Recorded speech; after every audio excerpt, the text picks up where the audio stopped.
How's it going, everyone? It's your boy Big D here, and it's time to review another movie. This time, it's the latest Tom Hardy, Charlize Theron, I always kind of mess up that name, and Nicholas Hoult. Of course, this is the latest installment for the Mad Max franchise, and it is directed by the mastermind and, creator himself, George Miller. Written, directed, George Miller everywhere, man. So, overall, this is my non-spoiler review for Mad Max Fury Road.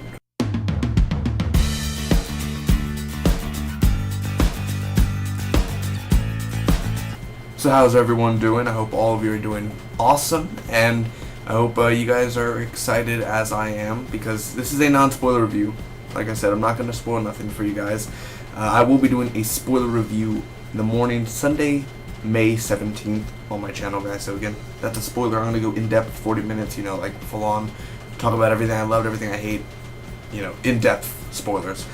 That's another video. So overall, what did I think about Mad Max, man? Pros and cons. Real quick, I'm going to tell you the synopsis, just to get that out of the way.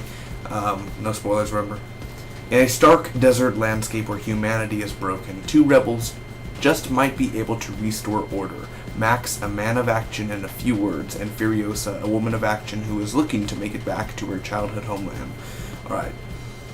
So, overall, my expectations walking into this movie. The buzz, the critics, Rotten Tomatoes giving it a 97%. Everyone's saying it's the greatest action movie out of the past 10 years, out of the past year. It's amazing. And I walked in and I saw it in 3D. Now, how do I get started? I'm going to get with my pros first. It's amazing. It is amazing. And the first thing that it's obvious what I want to talk about is the action, the choreography, and the stunts in this movie are mind-blowing. In 3D especially. It's beautiful. Now, if you've seen the trailers, of course, there's explosions everywhere. That's a Mad Max film. If you've seen the original 1979 or the 1981, The Road Warrior, the action is freaking explosions everywhere and stunts and car stunts. It's beautifully done, filmed. George Miller still, he has it down. George Miller still got the moves. The music, I'll get back to the action in a minute, but the music, every Mad Max movie has awesome music. And again, you don't have to watch the original Mad Maxes to watch this one, but still, I recommend you watch The Road Warrior. But the music in any Mad Max movie, but this one really, really did very awesome, and each scene had either that dramatic type of music or that action, pumping music. So definitely the music really helps with the action scenes and intense scenes. Tom Hardy as Max himself, he's awesome. He's a man of few words, and that's one of my cons, really, but I'll get to that in a second. Max himself as a character and his look and the way Tom Hardy, what he brings to it, and the humanity, and even though it's not that much humanity, if you've seen Mad Max movies, you know how Max is going to act. He more kind of doesn't really have a soul in a sort of way. But the way Tom Hardy, portrays himself, portrays Max is awesome. And he does the character justice. To me, he did the character justice. I'm not saying he's the greatest thing. Mel Gibson still will always truly be Mad Max. But Tom Hardy, for this role, he knocked it out of the ballpark. He could bring the humor. He brings laughter into this. He brings intensity into it, and that's all we want. He could do both. The villain is named Immortan Joe, and let me just tell you, he is a scary, very scary villain. The looks he has, the way he talks, the way he presents himself. When you see this man running towards you or something, you're gonna be scared. So the villain is very, very well written. The dialogue that he says is either psychotic, crazy, or, really crazy. So, the villain is by far, to me, the best Mad Max villain in the series so far is Immortan Joe. So definitely, you gotta check it out for the villain. The directing and cinematography, like I said, I love the directing and the cinematography and the action.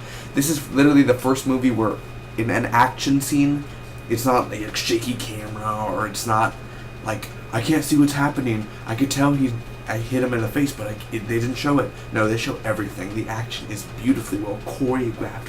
And boom, you see every little bit of action when they show the action. And that's what I love about this. It's been a while since I've seen a good movie like that. Nicholas Hoult,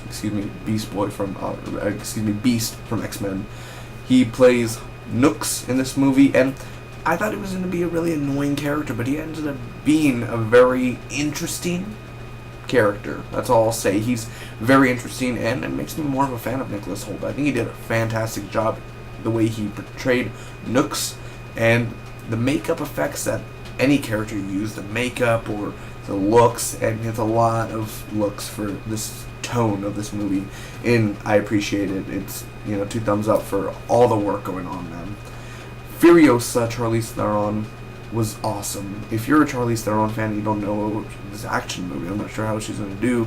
Mad Max, she's bald and everything. She's amazing. She really dives deep into Furiosa, and she makes the movie even more than Tom Hardy. That's all I'll say. The tone and style, and there are a lot of funny scenes. This is not just a pure, concrete movie to the wall, There are some very funny scenes, and it has that humor tone to it. Not like there's like 30% humor in this movie, but still, very enjoyable, very fun. And the dialogue, the way it's written, the way the characters speak to each other, the way they talk, the way that the whole story is laid out, is very enjoyable and very entertaining, and it definitely deserves some popcorn. You gotta have some popcorn for this movie, or else you're gonna be a little dry up. And you need some popcorn, some soda, possibly some grape soda, and it's crazy. Right off the first minute, or the first 2-3 minutes, it's gonna get to that crazy Mad Max feeling where you think, out of 3 Mad Max films before, you think George Miller has been crazy. Wait till you see Fury Road. It's even more crazy. I never knew a man could be more crazy and messed up in the head than the mastermind himself, George Miller. He tops crazy in this movie, where it's disturbing, it's intense, it's creepy, and it just gets more and more until the final scene of the movie. It's really, really awesome. My only cons for this movie, guys, is there are 2 or 3 slow scenes. Now, it's not a bad thing. I'm not saying that it's horrible scenes. It's just where it's slowed down, and it's one of those where, like, I'm gonna check my phone. What time is it? But I don't have a phone when I go to the movies. So it was one of those slow moments where I was kind of like a little bit slow, So there are a few scenes of that, and again, Max is a man of few words. I'm not gonna spoil, but he said less than 200 words in this movie.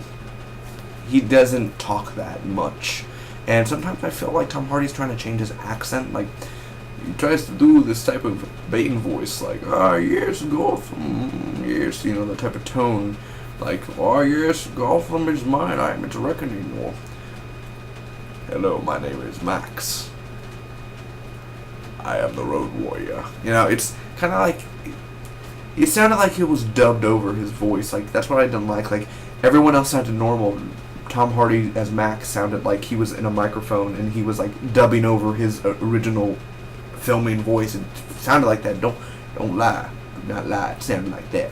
And also, there are some cheesy scenes. I'm not saying overall it's cheesy, like, man, that's horrible. There are some scenes where the effects, where they just, for CG or for 3D purpose, kind of made it cheesy, and it's like you could tell that's totally for 3D, or like it was really cheesy, like that's computer coming at us. So there are a few scenes, and some of the effects are not done as I could say. The effects overall in the movie are mind-blowing and beautiful, but there are some effects that brings you out of the movie as well. Overall, I'm going to give Mad Max: Fury Road a solid A 9.50 out of a 10. By far, this is my favorite movie out of 2015 so far. Amazing action. Of course, I went high hopes that the acting is going to be awesome, and it is. You've seen the trailer. If you love the trailer, you're going to love the movie. If you love Tom Hardy, Charlize Theron, Nicholas Hoult, if you love any of those actors or actresses, watch the movie. If you're a fan of George Miller and his work, you're going to enjoy this movie. If you love the original Mad Max movies, you're going to love this one. If you never seen Mad Max, watch this one first, and watch the originals, because it's going to make you appreciate the original concept. And it's creative. This whole movie is creative and brilliant and creepy, and it's almost Oscar worthy. Now, I'm not saying the acting is Oscar worthy, but the way it's filmed and the way it's written and the way that the categories of stunt, that is Oscar worthy. Let me tell you that much. check out the movie Mad Max Fury Road. Thank you guys so much for watching. Again, a solid A, 9.50 out of 10. It's definitely a movie worth buying on Blu-ray. And day one, Blu-ray, gonna watch it. And man, I want to hear the audio, like, director commentary. That's gonna be fun. Have a blast, guys. Go see this movie. And comment down below. Let me know, did you see it? Or are you gonna go see it now? Tell me what you expect from this movie. And if you're gonna spoil, please wait for my spoiler review on Sunday. Until next time, hit that like button, subscribe for more. May Spock be with you always.